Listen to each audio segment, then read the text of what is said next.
Mr. Chair, huwag lang sana tayong magpakita ng anumang kagaspangan para hindi tayo napapansin ng publiko.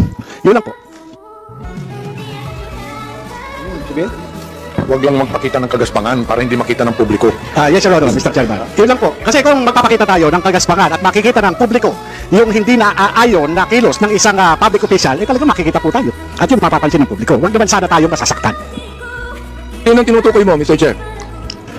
Your Honor, yung po mga gumagawa ng kagaspangan, yun po yun. Sino nga yung tinutukoy mo? Hindi ko po alam.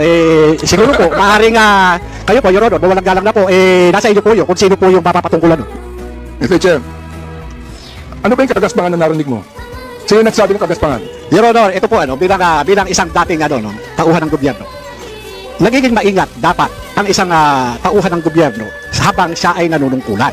Katulad ng pagnanakaw, pag-aabuso sa tungkulin, pagmamalabis. Yan po yung isa sa mga dapat na tinitingnan natin. At kung tayo man ay tauhan ng gobyerno, dapat ginagampanan natin ng buong husay, buong giting. Tulad ng mga alagad ng batas na handang ialay ang sarili niyang buhay para lamang doon sa sinumpaang tungkulin. Mr.